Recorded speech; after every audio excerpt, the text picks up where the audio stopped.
Hey everybody, working on the aged hardware build here, still prepping the neck.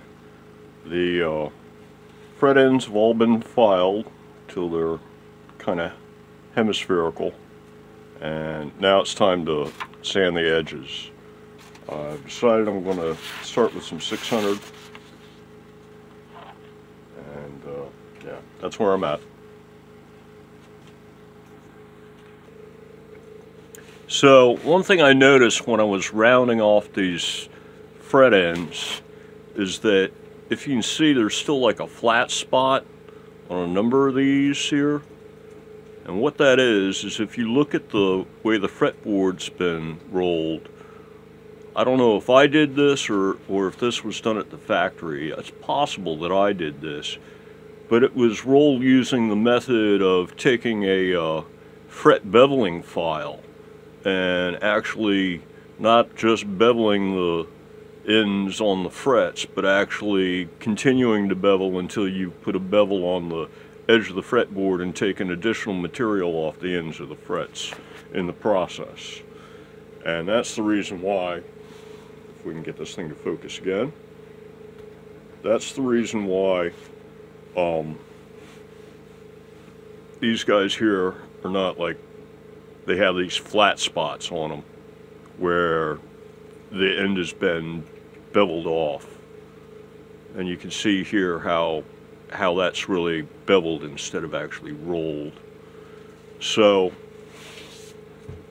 I'm thinking that this is actually a bad practice, because if you look at the bevel from this side, the width of this bevel here, right here, that width, that darker brown strip, that's the amount of additional material that's being removed from the top of the fret because of the beveling file off of each end. So you're losing probably a total of 1 mil of usable fret width by beveling using the beveling file, or rolling the fretboard edge using the beveling file.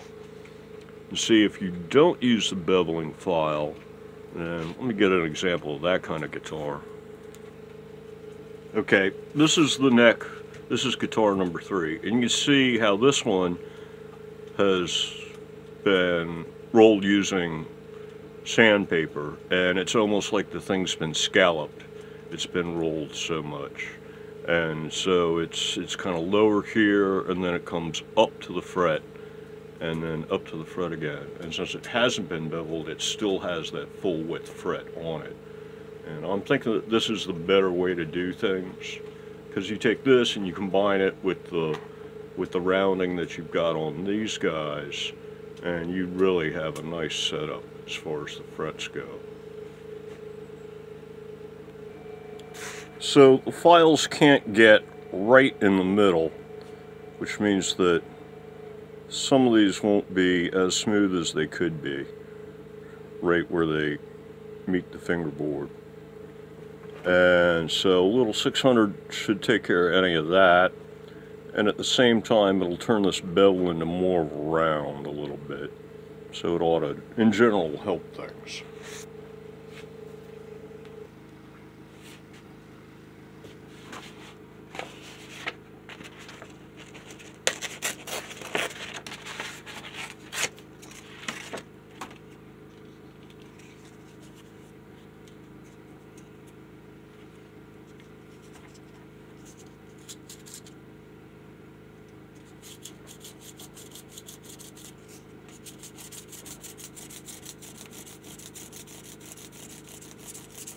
So I'm going at an angle that just hits the end of the frets here in order to get rid of any burrs or anything in the center.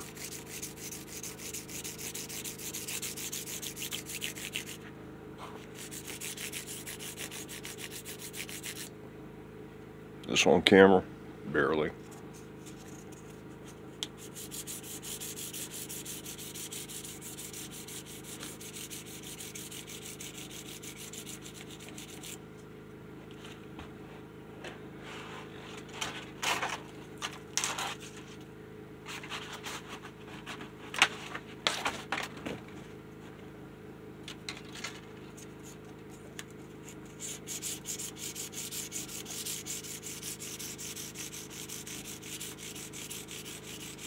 is also polishing up the ends of the frets as I'm doing this.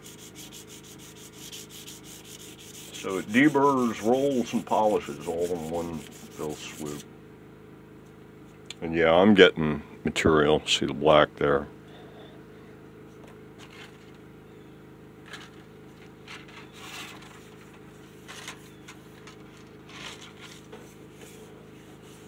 Alright, so how does this feel now?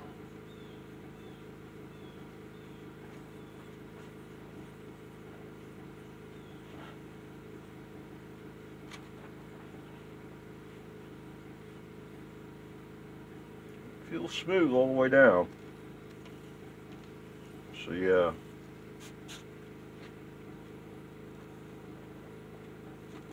Use some pantyhose and I'll give it the fill test. Yeah, I wouldn't be afraid to give that the fill test at this point. Alright, so now how much more polishing do they need? That did smooth out the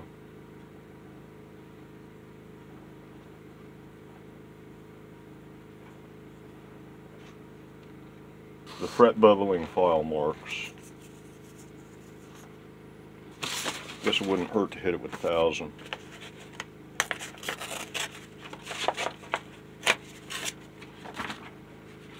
Well, what did it do to the fretboard edge? Kind of rolled the top a little bit. That's about it.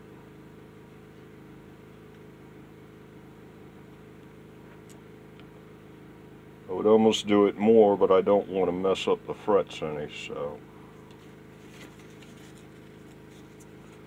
we'll just give them a little kiss with some 1000. Call it a day.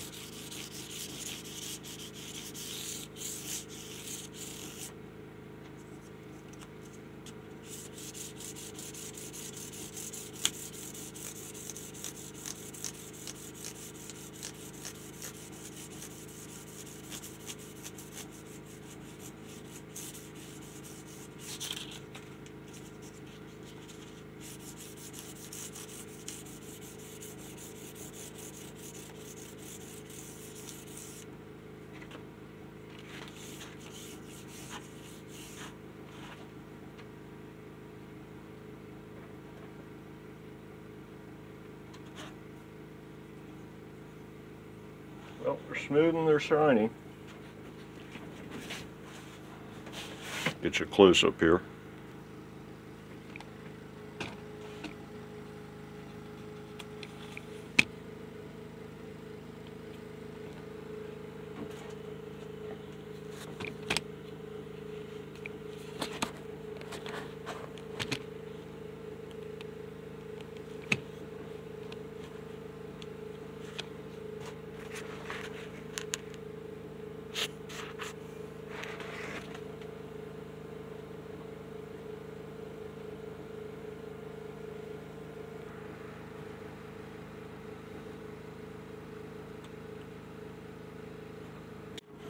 Alright, I've decided to sand this thing, but I'm using 100 grit and it's already starting to clog, so maybe I should step up to something even coarser. Alright, going 60 grit now. This does seem to be working.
Arm's getting tired already.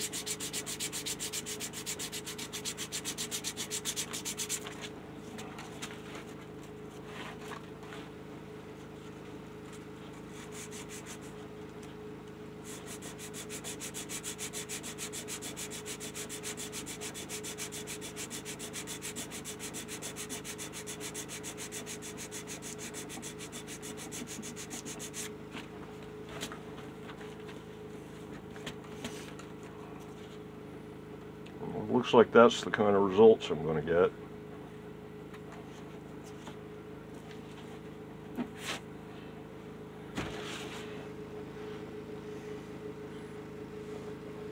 Guess it looks better. Still has that aged vibe.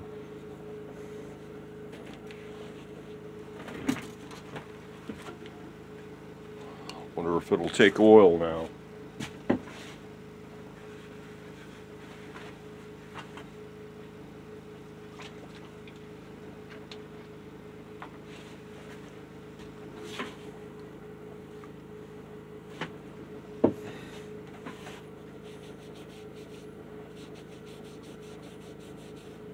Sort of. Looks like.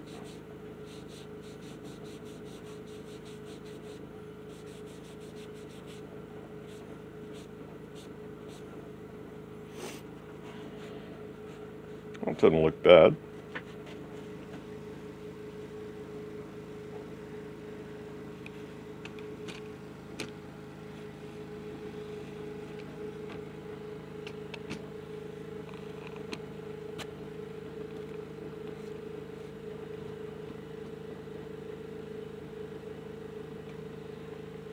So you can compare.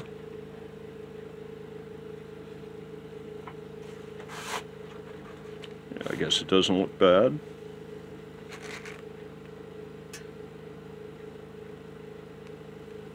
Yeah, I suppose it's an improvement. Do the side too. Let's see what that looks like.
I'm gonna get him in better light.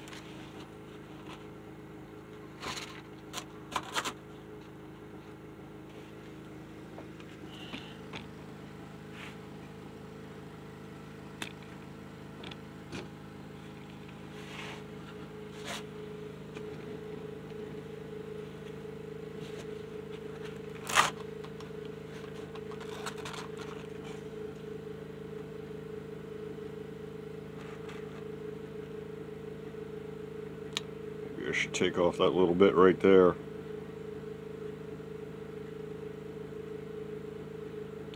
Cut that line pretty cleanly. That's a good thing. I should probably take off that little bit right there. Should have it on the other side. Oh, I haven't done the other side yet.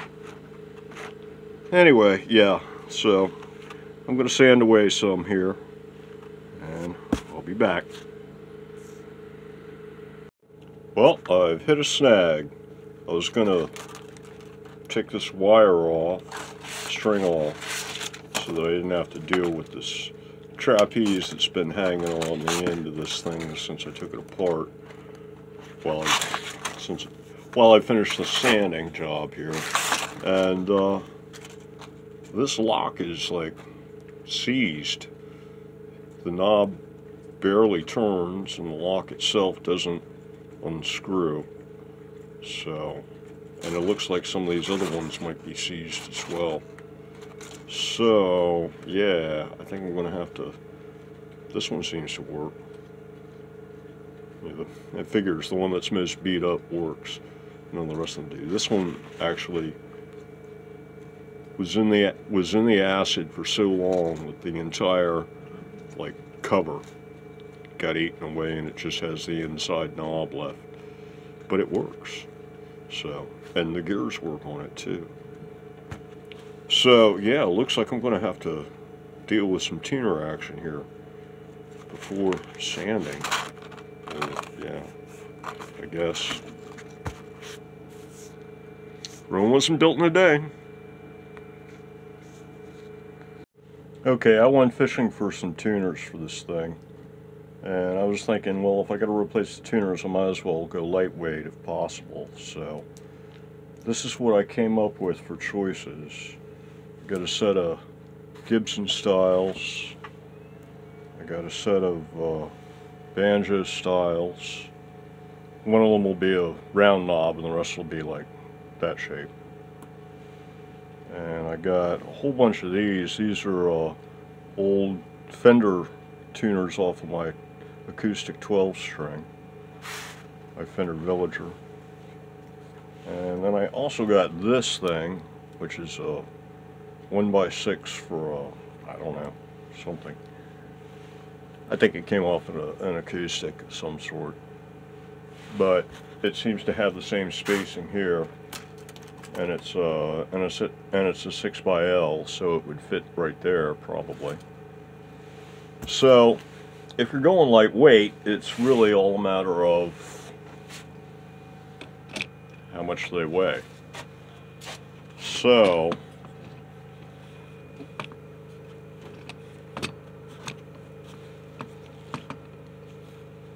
time to put some things on the scale here.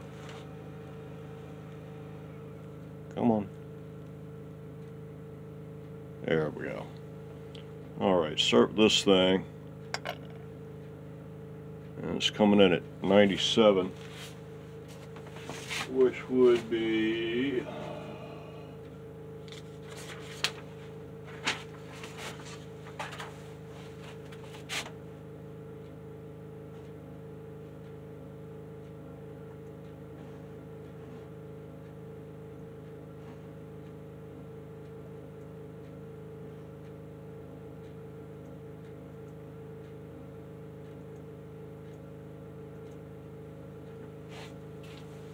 .16 repeating grams each per tuner. 16.2 grams. Alright, so that's that one. And the Gibson Come on, 0. 0. There you go. Gibson 21.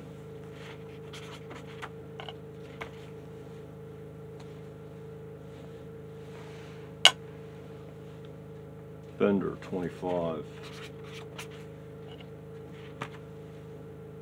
To be fair,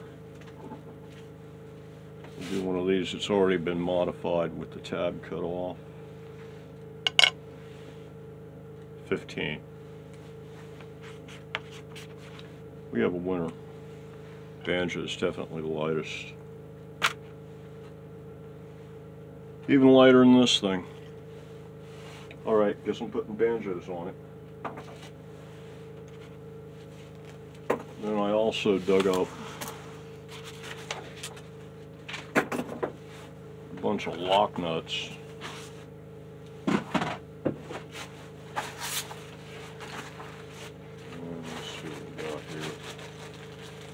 Oh, I forgot. There's another one to try. Star tuners.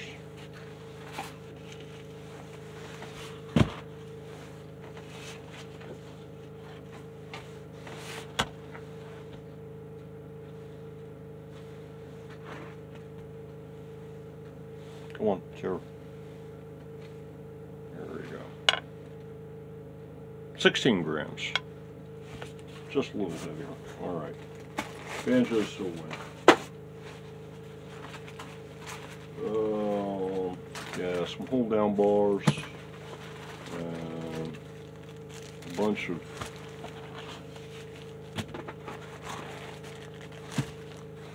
lock nuts to choose from.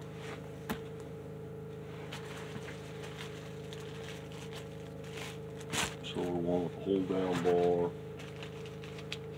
New silver one. That looks to be a pretty much new condition gold one. That's pretty much new condition silver. This one's a kind of beat up black one. And I gotta keep in mind, a beat up silver one. Or is that black? It's black. Hard to tell anymore. That one might have been aged. Yeah, I have to keep in mind that it has to keep with the vibe, and I might have to age stuff.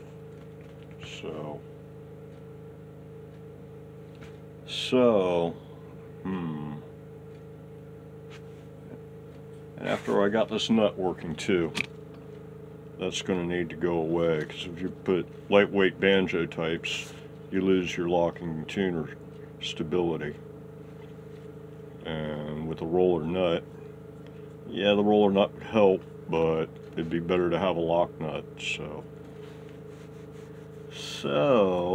yeah, guess we're going to be doing some upgrades and such after all. Okay, I think that's going to do it for this video. So until the next one, everybody, have a good one.